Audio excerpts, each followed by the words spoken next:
कुछ असर है इसीलिए आपको नहीं बोले हम।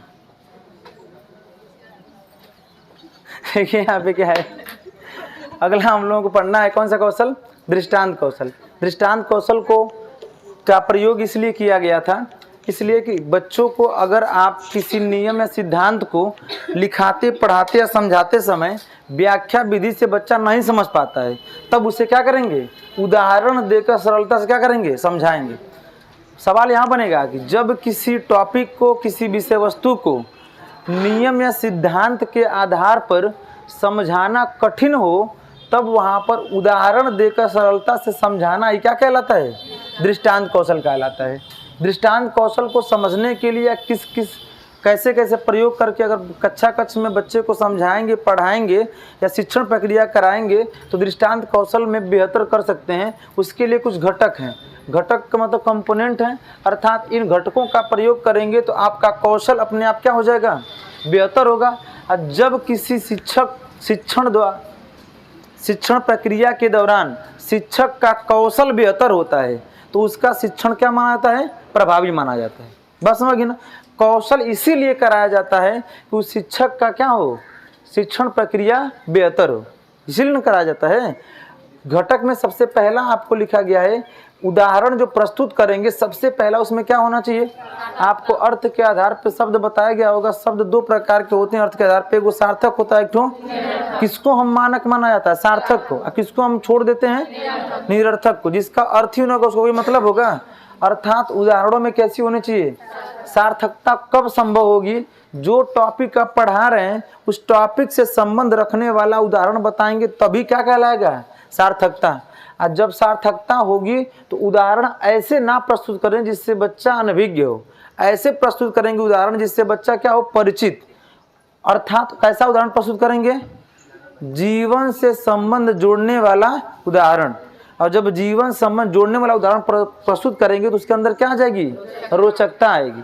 रोचकता आएगी ना, रोचकता किस सिद्धांत के अंतर्गत, शिक्षण के अंतर्गत आएगा, रुचि का सिद्धांत पढ़े हैं ना। रुचि का सिद्धांत जो है वो उदाहरणों में क्या पैदा करेगा, और जब रोचकता होगी, जब बच्चे आप सार्थकता प्रस्तुत करेंगे, रोचकता होगी तो अपने आप वो उदाहरण क्या लगने लगेगा। अर्थात उदाहरण हमेशा सरल एवं आसान भाषाओं का प्रयोग करके प्रस्तुत करेंगे जिससे बच्चा आसानी से क्या हो जाए, समझ जाए, और समझ जाएगा तुरंत आपका कौशल क्या होगा, बेहतर होगा। अगला क्या है, तीनों में इसको समस्या क्लियर हुआ ना। अगला आगमन विधि का प्रयोग किस कक्षा के लिए करेंगे, प्राथमिक कक्षा के लिए करेंगे। बात समझ गई, मैंने बताया ही था। सबसे पहले आगमन विधि में क्या होता है, उदाहरण से नियम के। सबसे पहले उदाहरण प्रस्तुत करेंगे उस बच्चों के लिए जो बच्चे अभी किस कक्षा में पढ़ रहे हैं, प्राथमिक में। प्राथमिक कक्षा कब से कब तक कही जाती है, 1 से लेके 5 तक। अगर आप प्राथमिक कक्षा को पढ़ा रहे हैं तो वहाँ पर किस विधि का प्रयोग करेंगे, आगमन विधि का। इसीलिए यूपी टेट की परीक्षा में कोई सवाल हल करते समय अगर आप प्राथमिक अर्थात सुबह पाली का एग्जाम दे रहे हैं, अर्थात वह 1 से लेके 5 तक के लिए है, उसमें अगर किसी विधि को कहा जाए कि प्राथमिक शिक्षा चाहे आप शिक्षक के तौर पे सबसे उपयुक्त विधि का क्या प्रयोग करेंगे, तब वहाँ पे क्या मारेंगे, आगमन विधि। लेकिन अगर वहीं आप सेकंड पाली अर्थात जूनियर टेट की परीक्षा दे रहे हैं और वहाँ पे कोई सवाल करेगा तो आप ध्यान में रखेंगे कि बच्चा 6 से लेकर हम 8 अर्थात 9 तक पढ़ा रहे हैं, अब वहाँ तक में सवाल क्या होगा, सही। अब कौन सर एक ही सवाल का उत्तर कैसे अलग अलग हो गया, इसलिए कि कुछ विधियाँ छोटे लेवल के लिए हैं और कुछ विधियाँ, यही सवाल पूछा गया आपको 2014 में कि छोटी कक्षाओं में किस विधि का प्रयोग करना चाहिए। और वहाँ पे कुछ बच्चे छोटी कक्षा का अर्थ छोटे क्लासरूम की समझ लिए, छोटे क्लासरूम की बात नहीं कर रहा है वो, छोटी कक्षा का मतलब प्राथमिक कक्षा की वहाँ पे बात कर रहा है। अब वह होगा कौन सी विधि का प्रयोग, अर्थात सबसे पहले बच्चे को हम क्या प्रस्तुत करेंगे, उदाहरण, और उदाहरण के बाद क्या प्रस्तुत हो जाएगा, नियम। यह कौन सी विधि कहलाएगी, निगमन विधि। निगमन विधि का मैं ट्रिक बताया था, निगमन माने होता है नियम, और नी से क्या होता है, नियम ना, अर्थात नियम से, जब नियम से उदाहरण की तरफ कोई बात समझाएंगे तो यह बच्चा किसमें, बच्चा थोड़ा परिपक्व हो जाएगा। अब परिपक्व होगा तो उसे उदाहरण ऑलरेडी जानता होगा, आप नियम बताएंगे तो बच्चा जल्दी से क्या करेगा, वो कवर कर लेगा, कैप्चर करेगा, जिससे आसानी से आपका शिक्षण प्रक्रिया क्या होगी, प्रभावात्मक मानी जाएगी। और अंतिम प्रयोग लिखा है, छात्रों के ठीक उसी प्रकार के यहाँ प्रश्न हो गया है, यहाँ पे लिखेंगे ठीक उसी प्रकार के क्या प्रश्न पूछेंगे, ये प्रश्न नहीं, आप किन से प्रयोग कर रहे हैं, दृष्टांत ना। तो यहाँ पर आप छात्रों से ठीक उसी प्रकार का क्या प्रस्तुत करेंगे, उदाहरण। अर्थात एक उदाहरण आपने जो प्रस्तुत किया है सेम वैसा ही उदाहरण बच्चों से कहेंगे पुनः क्या करो तुम प्रस्तुत करो। बात समझ गई ना। जैसे मान लीजिए क्लास इधर चल रही है ना, तो हिनिया तो हमारी और ताकि पीछे बार बार मुड़ के क्या ताक रहे हैं आप लोग, ठीक। मन कोई अगर आ रहा है बैठ रहा है तो देखिए कौन है, भाई हमारा नहीं ना आ गया, ऐसा कुछ भी नहीं है, ठीक। आप आगे देखिए, वो आएगा तो मैसेज करके आएगा, अच्छा मैसेज करके ही आएगी, ठीक। परेशान ना होइए छात्रों से, ठीक है। देखिए हम हमारा पार्सल की हम बात की, मान लीजिए कोई आप फ्लिपकार्ट है कोई हुए, लेकिन आप दिमाग कहीं और लगा रहे हैं,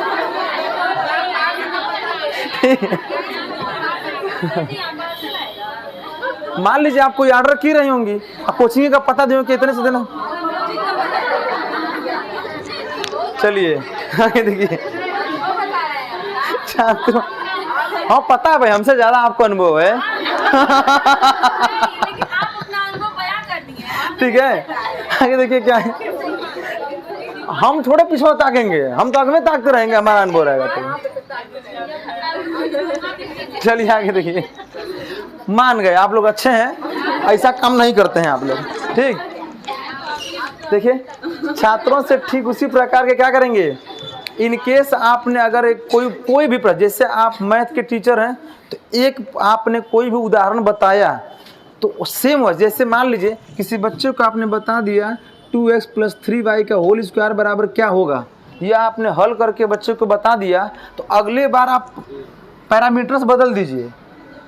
मतलब आप 6l + 7m करके आप स्क्वायर बताएंगे कि सेम वही चीज़ है, कुछ करना नहीं है। अगर जिसको आपने इसको हल कर दिया है सेम वैसे इसको हल करेंगे, बस आपको क्या बोलते हैं कांस्टेंट वैल्यू बदल गई और पैरामीटर्स बदल गए हैं, बाकी सारा प्रोसेस क्या करेंगे से। यह क्या हो गया, आपने जैसा उदाहरण पहले बताया था ठीक उसी जैसा क्या करेंगे उदाहरण। अब आते ये तो मैथ का हो गया। इनकेस आप अगर पढ़ा रहे हैं भूगोल, इतिहास, संविधान ऐसा टॉपिक पढ़ा रहे हैं, भूगोल में इनकेस मान लीजिए बच्चों को आपने बता दिया कि कोई आपने मानचित्र बना दिया, मानचित्र बनाने के बाद आप कहते हैं देखिए भारत का नक्शा हम बना रहे हैं और आप लोग अपने कॉपी पे वैसा ही क्या करिए बनाइए, ठीक। एक बार आप बच्चे के सामने प्रस्तुत करेंगे कि भारत का नक्शा क्या होगा, ठीक ऐसे बनता है, मान लीजिए बच्चे को बता दिए, ठीक है ना। लड़ाई में थोड़ा सा यहाँ पे कश्मीर पड़ता है ना, अब 370 धारा लागू हो गई है तब जाके अब सही हो गया, ठीक है ना। मान लीजिए आपने ऐसे प्रस्तुत कर दिया है, ठीक है ना। कहाँ खराब है बताइए, रही बात आप समझते नहीं है, सारी नदियाँ इधर से बंगाल खाड़ी में गिरती है ना, जैसे पानी बार बार गिरते गिरते हो जाने खंडहर हो जाता है, तो वही तरह से खंडहर बन गया है, और क्या हुआ है, ठीक। आप लोग उल्टा दिमाग लगाते हैं। मान लीजिए बच्चे को आप बता दिए इनके, हम तो नहीं तो रफली बनाए हैं और कह दें बनाए तो 1 नंबर का बनाएंगे, उस तरीके का दिया गया वहाँ पे। कुछ लोग तो बिना रफलियों इधर नहीं बना पाएंगे, बनाए तो ऐसे लगेगा कि उधर मुंडिये नहीं है, ठीक। आपने मान लीजिए ऐसा प्रस्तुतिकरण आपने बता दिया, अगर यह बताने के बाद बच्चे को कहते हैं आप ध्यान देख लीजिए कि उत्तरी क्षेत्र में, दक्षिणी क्षेत्र में, पूर्वी और पश्चिमी क्षेत्र में क्या क्या है, इस बात को आपने बताया और मिटा दिया आपने। अब कहे बच्चे से आप सेम वैसा ही क्या करिए बनाइए। अब बच्चा अपने ज्ञान का प्रदर्शन या एवं मानसिक क्षमता के आधार पर बनाएगा कि नहीं बनाएगा, अर्थात आपने उदाहरण देके जैसा बनाया और ठीक वैसे ही बताने का क्या है उन्होंने प्रयास किया। बच्चों को आपने पहले से बता दिया है कि नॉर्थ, साउथ, ईस्ट और वेस्ट। ईस्ट में बताया था आपने कि बंगाल खाड़ी और वेस्ट में गुजरात मतलब अर्थात कच्छ की खाड़ी इधर बता दिया आपने। इस बात को बता दिया, बच्चे को कंफ्यूज हो गया और इधर कच्छ की खाड़ी इधर बंगाल खाड़ी बना देता है। इन केस ऐसा बताता है तो बच्चे से आप डांटे या ऐसा प्रयोग नहीं करेंगे, आप कहेंगे ठीक है आपने प्रयास किया है। देखिए पहले नक्शे आप भारत के नक्शे को बनाकर उस प्रस्तुतिकरण में कहाँ कहाँ कौन सी एरिया पहले बताएंगे, बात समझिए ना।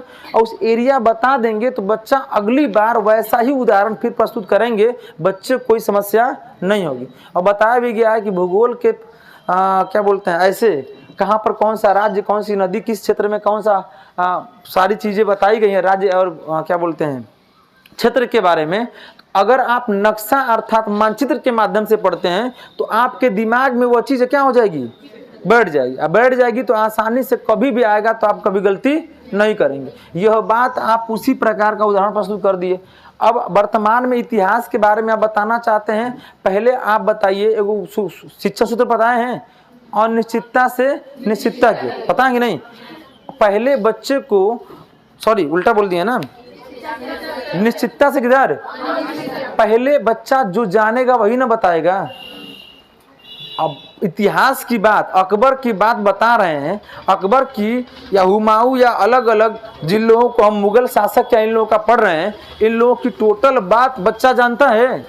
अर्थात वर्तमान की परिस्थिति बताएंगे, वर्तमान में बताएंगे कि हम लोग इसको सरकार कह रहे हैं, इसी को पहले राजा दिया जाता था। जैसे पहले व्यवस्था जो थी वह राजतंत्र द्वारा चलती थी, राजा सब कुछ हुआ करता था। और वर्तमान की जो परिस्थितियां वह क्या है, लोकतंत्र। बताएंगे कि पहले राजा का लड़का ही क्या बनता था, राजा। अब हम जनता 5 साल बाद क्या करती है, चुनती है। ठीक, ऐसी बात बताएं तो कहेंगे हाँ यह व्यवस्था में कोई क्या है, निश्चितता से किधर ले गया है।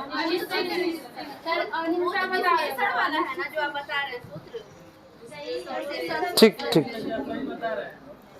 सॉरी, सबसे पहले क्या होगा, अनिश्चितता से निश्चितता।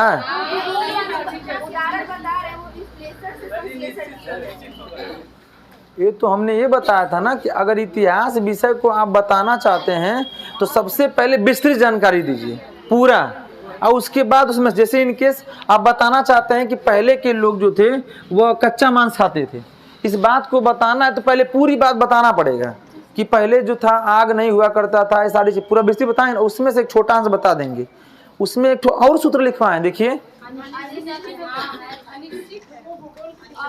भूगोल परिप्रेक्ष्य में बताए थे ना, वही तो बता रहे हैं।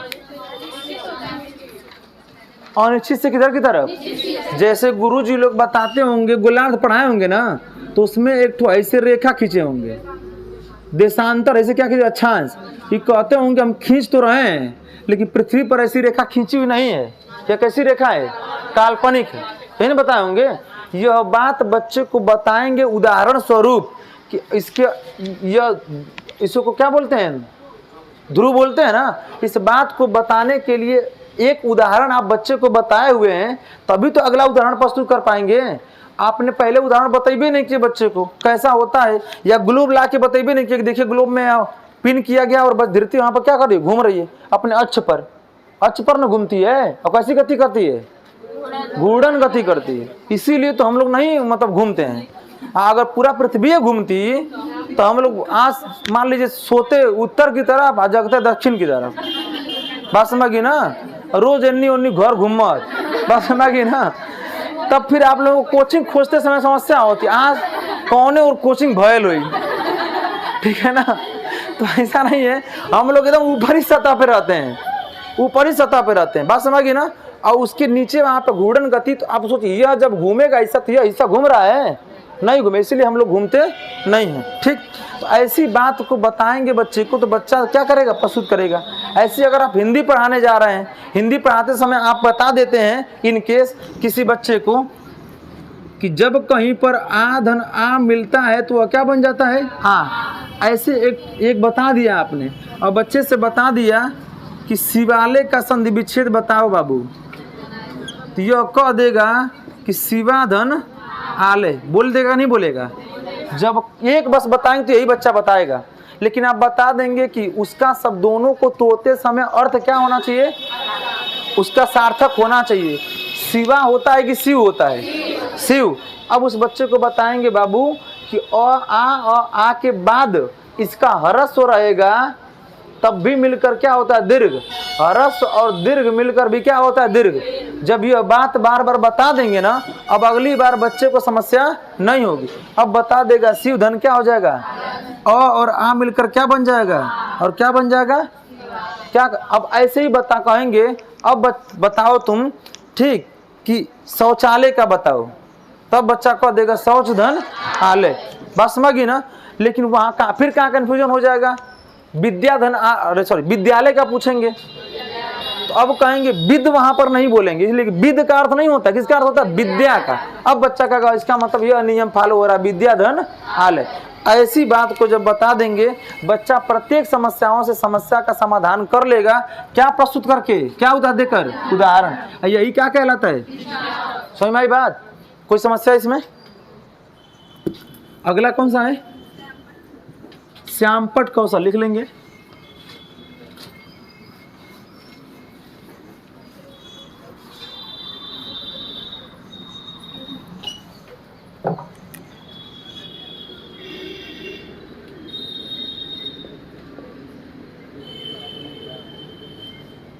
अगला हम लोग पढ़ेंगे श्यामपट कौशल।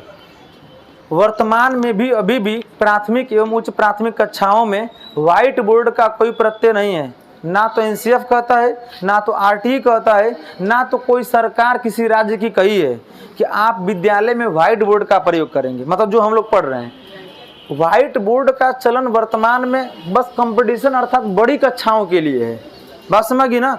नहीं तो प्राथमिक एवं जूनियर कक्षाओं में श्याम मन होता है काला, शिव, अरे शिव कह रहे हैं किस भगवान, श्याम पट, पट मने एक जैसे ही पहले देखे थे ना 3 डंडे पर पहले कक्षा कक्ष बहुत नहीं होता था, क्लासरूम बहुत कम हुआ करते थे, ठीक। तो उस केस में किसी छायादार पेड़ के नीचे 3 क्या बोलते हैं जी, तो लकड़ी का बोर्ड होता करता था, तो उसको ले जा, वह श्याम वही होता है एक पट, मतलब जिस पर हम रख के किसी बच्चे को क्या करें, समझा सकें। तो वर्तमान में भी है क्या होता है, वस्त्र, वो पट होता है। जैसे आप जो बता रहे हैं ना, पट मने वस्त्र होता है, और यह पट कहा गया है। पट मतलब कोई तखत को पट कहते हैं, एक ऐसी जो लकड़ी का बना हो, फ्लैट हो, उसको हम पट कहा जाता है, ठीक है ना। पट नहीं है। हम बात करेंगे, यह बात आई यहाँ पर इस तरीके से, श्यामपट का श्याम अभी हाल ही में जो शिक्षक भर्तियां हुई हैं 68,500 69,000 जो नए लोग गए हैं, ये लोग अपने आप को थोड़ा सा स्मार्ट तरीके से बनने के अकॉर्डिंग बहुत से विद्यालयों में क्या कर दिए लोग, वाइट बोर्ड। बहुत जगहों के जब बीएसएस आप चेक करने गए तुरंत कह दिए कौन लगाया है, कहाँ लिखा है बताइए, तुरंत सब लोग क्या कर दिए, उतार दिए। कारण उसका क्या बना, आप मार्कर से लिखेंगे, आप मार्कर से कितना तगड़ा लिखेंगे, और यह चीज़ चमकती है। कुछ लोगों को समस्या हो रही होगी अगल बगल इन केस, तो जब चमकती है तो बच्चा एक तो खुद ही उसको जो तीक्ष्णता होती है देखने की, जैसे तीक्ष्णता होती है क्या होती है बच्चे की कम, और चमकेगा, बच्चों समस्या होगी नहीं होगी, इससे उसके अंदर दृष्टिबाधिता दोष आ सकता है। जबकि श्यामपट पर पूरा ब्लैक रहता है, और जब उसमें चाक से लिखेंगे, चाक से मोटा लिखेंगे थोड़ा, और मोटा लिखेंगे तो उसमें से व्हाइट वाला अच्छा जल्दी क्या करेगा, वो देख सकेगा, जिससे आगे के साथ साथ पीछे। इसलिए वर्तमान का पैटर्न एक कक्षा कक्ष में 30-35 बच्चे होने चाहिए, जबकि कक्षा कक्ष बड़ी कर दी जा रही है। अब पीछे वाला बच्चा क्या देख पाएगा, इससे समस्या होने लगी। तो वर्तमान में भी अभी भी चाक और श्यामपट से ही लिखने पढ़ने की बात विद्यालय में शिक्षक द्वारा कही गई है। और चाक डस्टर कभी भी बच्चे से नहीं मंगवाएंगे आप, बात समझिए ना। चाक डस्टर स्वयं लेके जाएंगे और अपना लिखा हुआ बोर्ड पे आप क्या करेंगे, स्वयं मिटाएंगे, ठीक। और जो भी आपने आपके अंदर जो कौशल सिखाया गया प्रस्तावना कौशल के अंतर्गत, अर्थात डेट, कौन सी कक्षा है, कौन सा टॉपिक पढ़ाने जा रहे हैं, कौन सी घंटी चल रही है, कितना समय पढ़ाना है, यह बात आप जरूर बोर्ड पे क्या करेंगे, मेंशन करेंगे। बाकी कौन करता है इससे मतलब नहीं है आपको कि अरे वो टीचर नहीं करता तो हम नहीं करेंगे। अच्छा ये बताए, आप अपने आप में यूनिक बने कि सबकी कॉपी करेंगे, बात समझिए ना। एक सर ने भी कहा था, हम भी एक बात वो बहुत अच्छी लगी, फोटोकॉपी की कीमत 1 रुपया 2 रुपया होती है और उसकी कीमत लगाई जा सकती है, जबकि ओरिजिनल की कीमत कभी नहीं लगाई जा सकती। आप अपने आप में क्या बनिए, यूनिक। जब यूनिक बनेंगे तो आपकी कोई कीमत नहीं लगा पाएगा। आज जो कॉपी करें सब लोग बोल, अरे वो तो कॉपी वैसे ही देख के पढ़ाते हैं, किताबिया से पढ़ाते हैं, कुछ अपना नहीं। शिक्षक का मतलब होता है किताबी भाषा को आसान भाषा में क्या करे, समझा दे, कन्वर्ट कर दे, यही होता है शिक्षक। और नहीं तो अगर ऐसा होता किताब दे दीजिए खरीद के सबको, अब पढ़ ला सा क्या बोल, ये सब परीक्षा हो जाए पास, आसानी ना है, शिक्षक का मतलब ही होता है। तो श्यामपट्ट कौशल के अंतर्गत कुछ ऐसी बातें ध्यान रखेंगे। पहला, आप स्वयं का लिखा हुआ स्वयं मिटाएंगे। लिखते समय ध्यान रखेंगे कि आपका श्यामपट्ट से आपका कोण क्या होना चाहिए, 45 अंश का होना चाहिए। यह बनने का कारण यही है कि आप सबकी तरफ क्या करेंगे, ध्यान।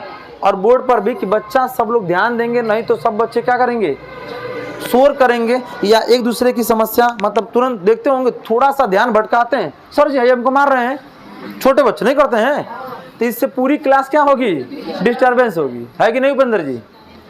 कोई किसी का और पेन चुरा लेता है, कोई किसी को खुद देता है, ऐसा काम नहीं करेंगे, ठीक है ना।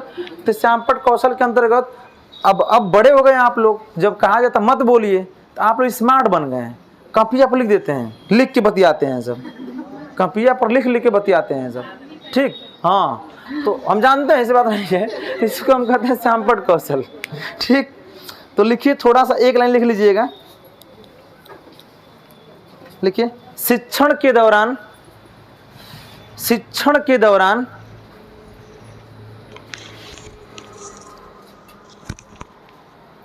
कठिन शब्दों को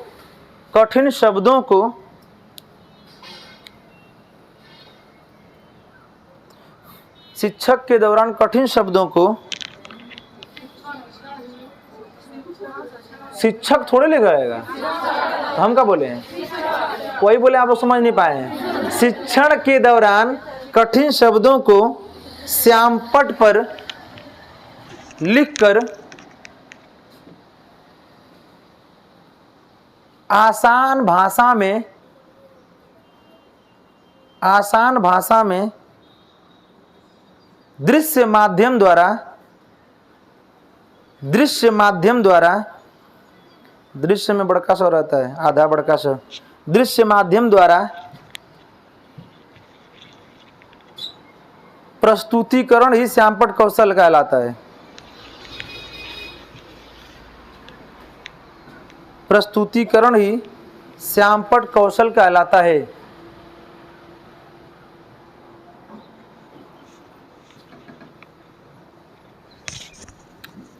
घटक लिख लेंगे, पहले लिख लीजिएगा। सबसे पहला काम जो आप लिख रहे हैं उस अक्षरों में क्या होनी चाहिए, स्पष्टता। दूसरा, अक्षर जो लिखेंगे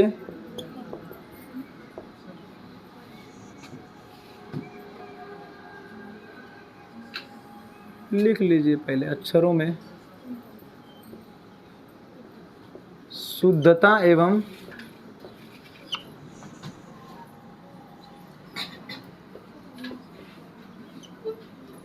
उचित दूरी का क्या करेंगे,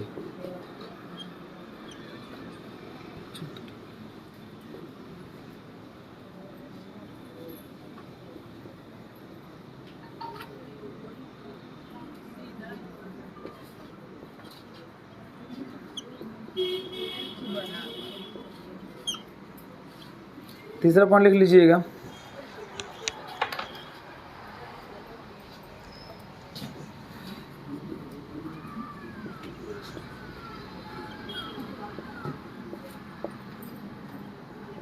अक्षर एवं पंक्तियों को क्या लिखेंगे आप,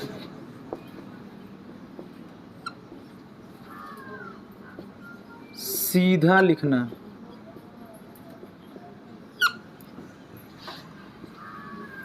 अक्षरों एवं पंक्तियों को सीधा लिखना।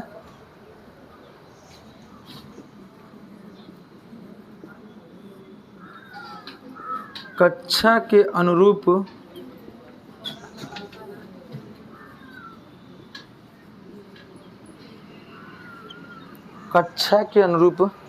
अक्षरों का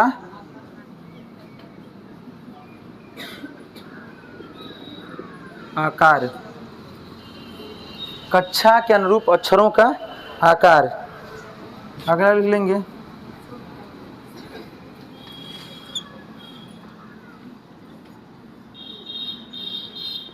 समांतर पंक्तियां।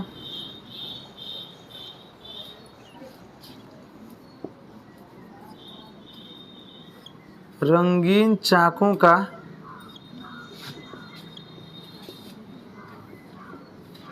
प्रयोग।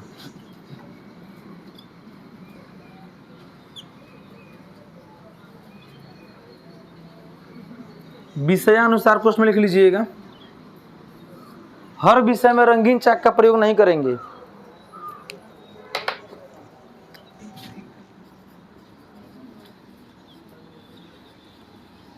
सुंदर एवं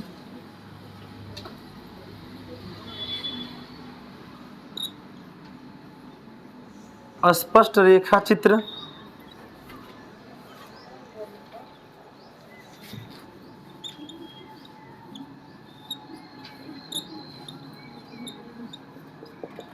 मुख्य बिंदुओं को क्या करेंगे आप?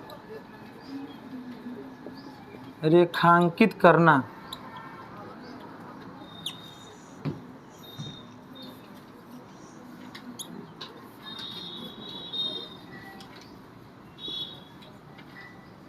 शिक्षक का श्यामपट्ट से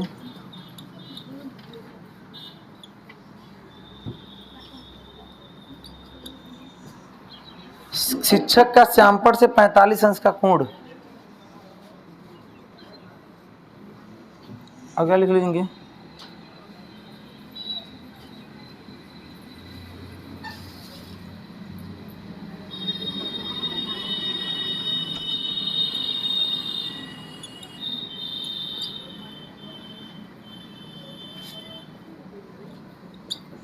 चाक एवं डस्टर का उचित प्रयोग। चाक एवं डस्टर का उचित प्रयोग करेंगे।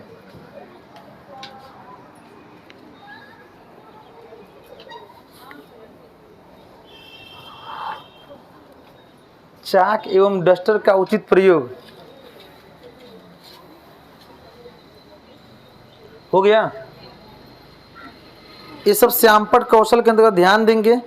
सबसे पहले कोई भी अगर आपका पढ़ाते समय कोई भी अधिकारी या कोई भी आपका हेडमास्टर विद्यालय का चेक करने जाएगा तो सबसे पहला क्या देखता है पता है? श्यामपट्ट कौशल। इतना जान लीजिए। पहले आप क्या पढ़ा रहे हैं टॉपिक, इस बात को कहाँ लिखा होगा? श्यामपट्ट पर लिखा होगा ना। आप जब शिक्षण कराने गए होंगे, वास्तविक टीचिंग कराने, तो आप लिखते होंगे ना और पीछे का अपनी कॉपी रख देते थे। जो रखते थे ना पाठ योजना की, तो जो टीचर आता था आपसे पूछता थोड़े था कि आप क्या पढ़ा रहे हैं, देखता था। जो आप टॉपिक वहाँ खोल कर रखे वही टॉपिक पढ़ाना भी चाहिए। होता था कि नहीं? जो रियल में किया होगा, जगह होगा, वही जानेगा, और जो नहीं जानेगा उसके लिए सब बराबर है। ठीक, तो वह जब देखेंगे वहाँ पे जाएंगे तो वहाँ पर देखता था, और उसके बाद बिना अब वहाँ पे शब्दार्थ में आपने जो लिखा हुआ यहाँ पर लिखे हैं पूछ देगा। अच्छा सर बता दीजिए, वो सवाल भी कर सकता है आपसे। बात समझिए ना।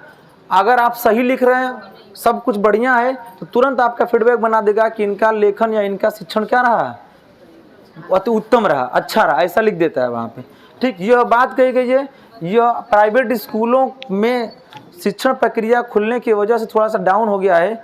नहीं तो सरकारी विद्यालयों में आज भी आपको अगर 75% अटेंडेंस नहीं है तो आपको तुरंत वहाँ पे मतलब सेशनल नंबर क्या हो जाएगा आपका, कम मिल जाएगा। बात समझी ना। यहाँ तो फाइन ले लेके सब पैसा कमाने का कजरिया करते हैं। नहीं तो आज भी सरकारी विद्यालयों में जाके आप बीएड बीटीसी करिए या डाइट वाइट में जाके करिए, आप वहाँ पे करेंगे आपको सेशनल नंबर काट लिया जाएगा। आपको रेगुलरिटी वहाँ पे चाहिए। जब आप स्वयं नहीं सीख रहे हो, किसी और को कहाँ सिखा पाएंगे? सिंपल तरीका है। अब बात करेंगे घटक में। सबसे पहले क्या होना चाहिए? अक्षर जो भी लिखें। अब ये कंडीशन वहाँ पे है कि ये नहीं कि आपकी लिखावट कोशिश यही करें कि सुंदर लिखें, लेकिन जितना जो भी लिख रहे हैं आप कम से कम बच्चों को समझ में आना चाहिए। ठीक है ना। अगला, अक्षरों में क्या होना चाहिए? शुद्धता। शुद्धता का मतलब अक्षर, जैसे मान लीजिए आप यहाँ पे क लिख रहे हैं तो यह सीख हो गया, क ऐसे बना दीजिए। अब लड़का को एक कहाँ लिखल है, कहाँ लिखल है, लड़का जो है कहाँ करी, अगल बगल कहाँ भी ताकत कत हमू को तो ना आवत हो, बस आगे ना। तो ऐसा नहीं लिख देंगे जिससे बच्चे, हम कहाँ लिखते हैं, कौन चीज लिखा बताइए। अच्छा, ईरी समझ में आ रहा है।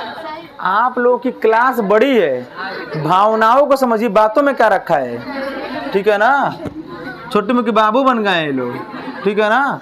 तो ऐसा है। ठीक है, हम जानते नहीं कुछ ना कमी निकल भी करेगा। ठीक, चलिए आगे देखिए। तो अक्षरों में शुद्धता एवं क्या होनी चाहिए, उचित दूरी का प्रयोग। ऐसा भी नहीं कि आप लिखने गए तो एकदम यही तो सटा कर लिख दीजिए, बात समझी ना। दूरी एक मेंटेन होना चाहिए। और क्या लिखेंगे, दूरी बना के लिखेंगे। अगला क्या लिखेंगे, अक्षरों एवं पंक्तियों क्या लिखेंगे। इसीलिए मैंने कहा था जब आप प्रशिक्षण में चले जाइए, है तो पैटर्न बीए से ही, अगर आप नहीं आदत बनाए तो जब आप बीएड बीटीसी करने लगे तो रोलदार पेज वाली पन्ना जो वाला वो छोड़ दीजिए, ठीक। खांचा हुआ मतलब पन्ना छोड़ दीजिए लिखना। आप छोड़ेंगे तभी शिक्षक वाला कार्य कर पाएंगे, नहीं तो आपको फिर वही लिखेंगे यहाँ आ जाएगा, यहाँ आपको लगेगा सीधे लिखते हैं यहाँ, लेकिन वो यहाँ से कहाँ चला जाएगा, यहाँ से कहाँ चला जाएगा वहाँ। बस कितना सीधा करेंगे ना, अपन दहिया टेढ़ कर जाएंगे तब वो सीधा नहीं होगा। सही बता रहे हैं आपको, समझना की ना। और नहीं इसको पता है ना, जो नहीं कभी की लिखा होगा एक बार लिख के देखिएगा, आपको समझ में आ जाएगा। ऐसे करेंगे, अर्थात पंक्ति हो सीधा लिखेंगे आप। कक्षा के अनुरूप यह सवाल बनता है कि कितना प्राथमिक कक्षा उच्च प्राथमिक कितना आप साइज कितनी होनी चाहिए, उसका आकार क्या होना चाहिए। तो आकार वहाँ पे आप इंच टेप या ऐसे लेके नहीं जाएं कि कक्षा 1 का देता नहीं, कक्षा 2 कहता नहीं, कक्षा 3 कहता नहीं, ऐसा नहीं। जबकि छोटी कक्षा में थोड़ा बड़ा लिखना है आपको, बड़ी कक्षा में नॉर्मल चल जाएगा।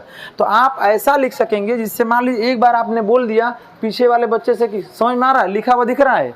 अगर आपको लग गया कि इतना लिखा हुआ बच्चा दिख ले रहा है, दिखाई दे रहा है, तो आप समांतर औसतन इतनी अक्षर बड़ा करके क्या कर सकते हैं, लिख सकते हैं। अर्थात कक्षा जैसी होगी, छोटी कक्षा होगी थोड़ा बड़ा लिखेंगे, बड़ी कक्षा होगी क्या लिखेंगे, थोड़ा छोटा लिखेंगे। कक्षा के अनुरूप अक्षरों का क्या करेंगे आप, आकार रखेंगे। कैसी पंक्ति होनी चाहिए, समांतर। अर्थात पहली पंक्ति के बीच में जितना डिस्टेंस था उतना ही इतना, उतना ही इतना, उतना ही इतना। ऐसे लिखने से अच्छा लगेगा, जिससे बच्चे भी देखकर क्या होंगे, प्रभावित। और प्रभावित होंगे तो बच्चा भी अपने कॉपी में वैसा ही लिखने का क्या करेगा, प्रयास करेगा। अगला क्या लिखा गया है, रंगीन चाकों का प्रयोग। रंगीन चाक भी आते हैं ना। रंगीन चाकों का प्रयोग किस कक्षा किस विषय के लिए करेंगे, हिंदी में नहीं प्रयोग करेंगे। हाँ, जैसे भूगोल पढ़ा रहे हैं, भूगोल में नदियां पढ़ाने गए आप, तो नदियों को आप पढ़ाने गए तो मान लीजिए एक मेन नदी आपने बता दिया कि गंगा मेन नदी है। अब वहां से अलग अलग नदियां निकली है ना, चाक का अलग प्रयोग करके वहां बता देंगे रंगीन चाक। अर्थात ग्रीन वाली जो लाइन होगी वह यह नदी का प्रयोग किया गया है, येलो वाली जो लाइन है वो इस नदी का।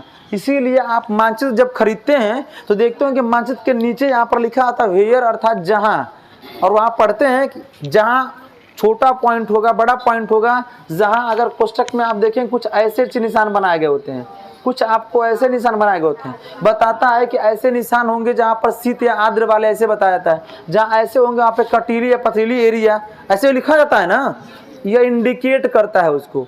अब जब राग चाक रंगीन प्रयोग करेंगे। अगला, अगर आप बायो पढ़ाने जाते हैं तो और भी बायो में बनाना है ना, सेल बनाना है, माइटोकॉन्ड्रिया बनाना अलग अलग, तो उसमें भी आप रंगीन चाकों का प्रयोग करेंगे तो बच्चा आसानी समझ सकेगा और आपका शिक्षण क्या होगा, प्रभावी होगा। ठीक है ना। हाँ, अगर आप कला के टीचर हैं, कला पढ़ाना, कला टीचर का आपको प्राइमरी पढ़ाना तो कला सब टीचर हैं आप, तो आप कला बनाने जाते हैं तब भी रंगीन का चाकू का प्रयोग करेंगे, जिससे बच्चे को क्या होगा, प्रभावशाली प्रभाव पड़ेगा। अगला क्या लिखेंगे, जो भी आप अगर रेखा चित्र बना रहे हैं, चाहे भारत का नक्शा हुआ, चाहे कोई भी आप चित्र बना कर समझाना चाहते हैं, तो ऐसा मत बनाए कि लड़का कंफ्यूज हो जाए। बात समझिए ना। जैसे मान ली कभी कभी हम बना देते हैं वो समझ ही नहीं पाते हैं कि वो लड़का बनाए कि बानर बनाए हैं, नहीं हो जाता ऐसा। तो ऐसे मान लीजिए आप बनाना चाहते हैं, एक के हमको आता है, बहुत विशेष नहीं आता, आना आता है लेकिन बहुत टाइम लग जाएगा। अब बच्चों को बता देंगे, मान ली मूस बनाना चाहते हैं, ठीक, तो बच्चे को आप क्या करेंगे, बता देंगे दिस इज क्या होता है, मूस। हाँ वही बात है, मुझसे वहाँ बनाते हैं।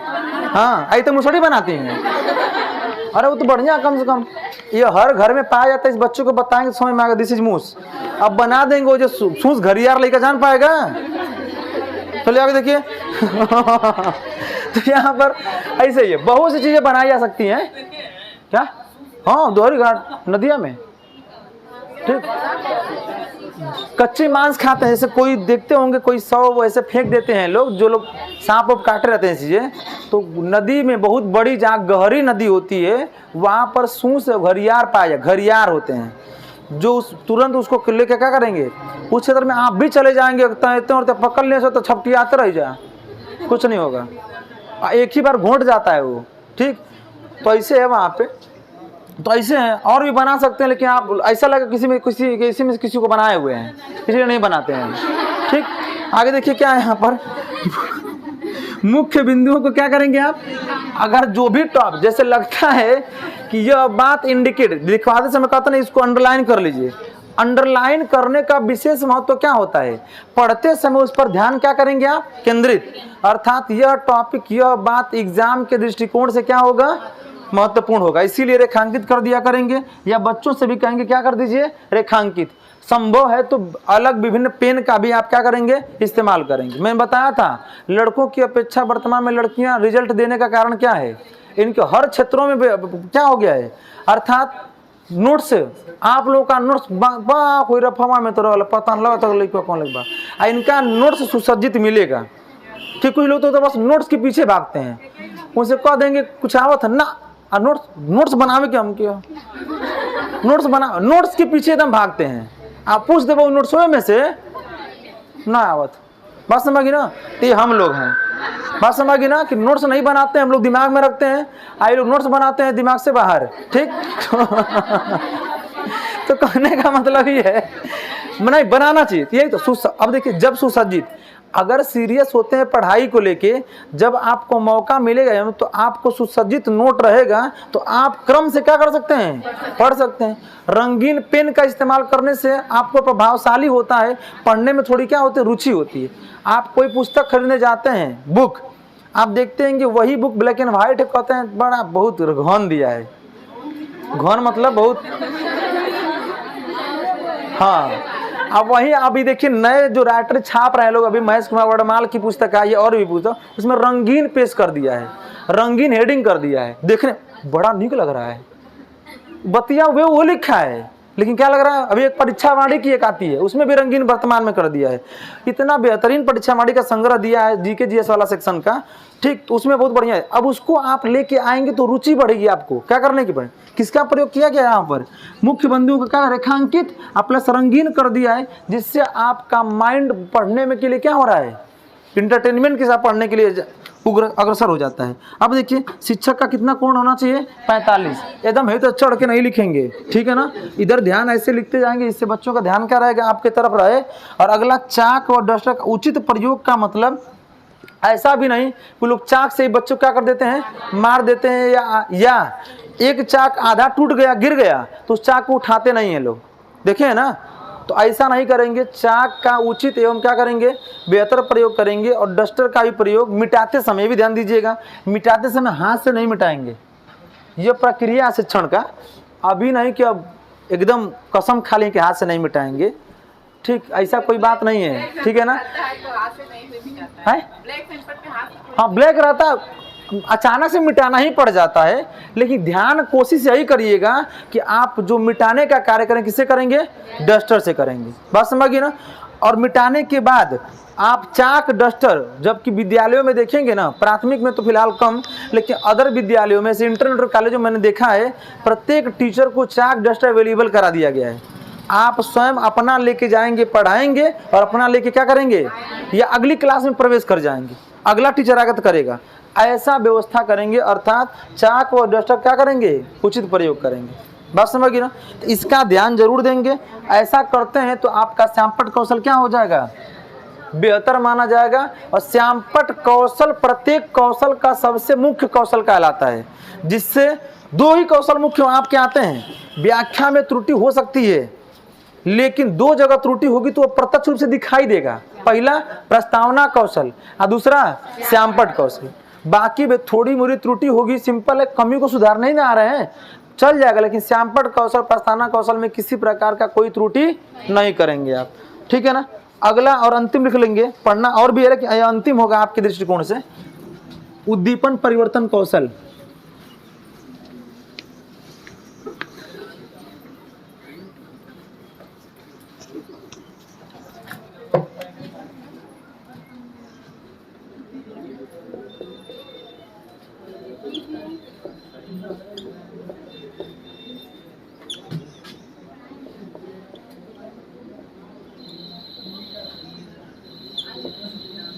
अगला आपका कौशल पढ़ना है उद्दीपन परिवर्तन कौशल।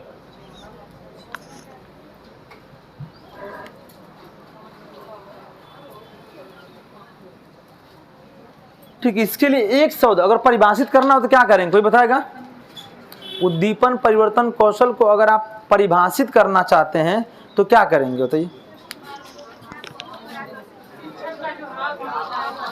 ठीक, सिंपल है भाई। बच्चों का ध्यान आकर्षित करने के लिए शिक्षक अपने हाव भाव में क्या करता है? परिवर्तन, स्वर में उतार चढ़ाव, यही क्या कहलाता है? उद्दीपन परिवर्तन कहलाता है। अंग संचारण भी किसमें अंतर आएगा? उद्दीपन परिवर्तन में, ठीक है ना। अर्थात शिक्षण प्रक्रिया को बेहतर बनाने के लिए, रुचिकर बनाने के लिए शिक्षक अपनी शिक्षण के दौरान अपने हाव भाव, स्वर में उतार चढ़ाव में जो परिवर्तन करता है वही क्या कहलाता है? उद्दीपन परिवर्तन कौशल। घटक लिख लीजिए।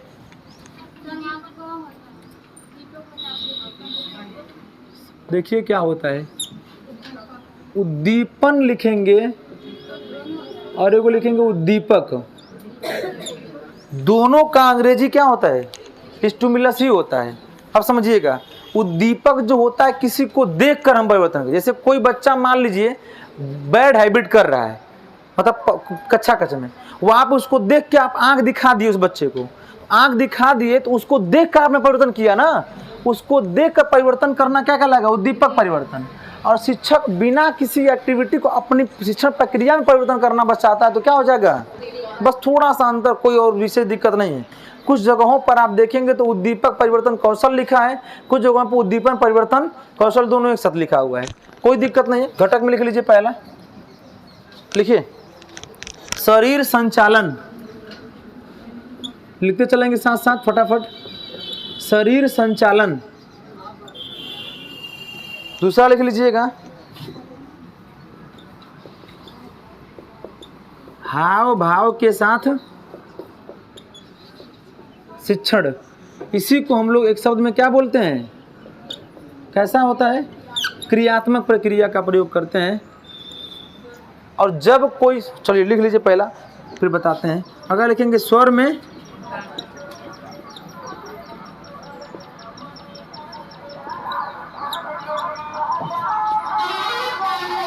उतार चढ़ाव, अगर लिखिए भाव केंद्रीकरण,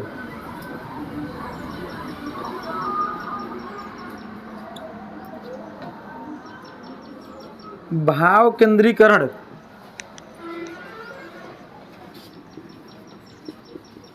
अगर लिखेंगे मौन विराम, मौन विराम,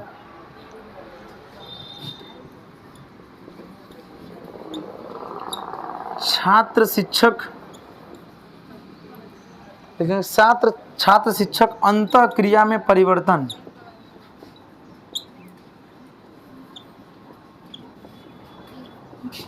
छात्र शिक्षक अंतः क्रिया में परिवर्तन।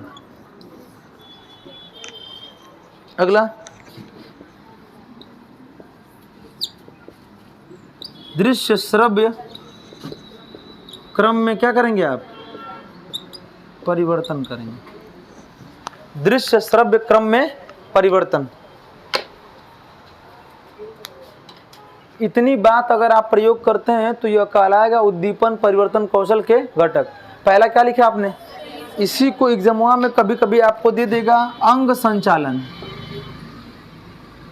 एक ही बात कह रहा है, वो अलग नहीं है। शरीर संचालन का मतलब अंग संचालन से है। जैसे किसी बात को अगर बच्चे को आप बताना चाहते हैं, वहाँ पर अगर कोई आप कहते हैं कक्षा में कि कोई भी बात कहते हैं कि बाबू यह बात बहुत बड़ी होती है, अब बड़ी का प्रयोग आपने किया ना, ऐसे बच्चा बड़ा का अर्थ समझ जाएगा कि बड़ी चीज़ कोई ऐसी होती है। अब वहाँ पे अगर आप संचालन नहीं करते हैं, चुपचाप बहुत बड़ी चीज़ होती है, बच्चे को बहुत ध्यान आकर्षित नहीं करेगा। और जब ऐसा हाँ भा प्रयोग करें तो बच्चा आपको देखेगा और हाथ का भी एक्टिविटी देखेगा, जिससे बच्चे के अंदर यह भावना जगेगी कि ऐसे करके ऐसे बताने से हमको बात और क्या हो जा रही है, समझ में आ रही है। अगला हाव भाव में क्या करें, के साथ क्या करेंगे? हाव भाव के साथ शिक्षण। हाव भाव के साथ क्या करेंगे आप? शिक्षण करेंगे। अर्थात कोई भी आप प्रयोग, जैसे इन केस अगर टॉपिक आप, जैसे अभी आपको पिछली क्लास में, शनिवार क्लास में मैंने बताया था ना कि अगर आप बच्चे कोई पूछ दिया सर लय गति क्या होता है, अब आप जब तक गाएंगे नहीं तो बच्चों समझ में आएगा बेहतर। आप करिए, अभिनय करिए। बात समझ, जैसे किसी फिल्म में कोई अभिनेता अभिनय करता है ना, वैसे शिक्षक भी अपने शिक्षण के दौरान क्या करता है, अभिनय करता है। आज जिसका अभिनय अच्छा होता है उसी का शिक्षण क्या होता है, बेहतर होता है, जान लीजिए। बस अगर नृत्य पढ़ाने आए हम, कथक कली पढ़ाना है तो कथक कली दिखाएं करके, बात समझी ना। अगर हम योगा आ रहे हैं करने बताने, ऐसे जीवन कौशल में आपको योगा है कि नहीं, अगर ऊपर क्लास चली तो पक्का इस बार करके बताएंगे, ठीक है ना। तो अगर वहाँ भुजंगासन मतलब बताइए उजल लेट के, कपड़ा गंदा तो क्या लड़कन के लिए कपड़ा नहीं गंदा कर सकते हैं,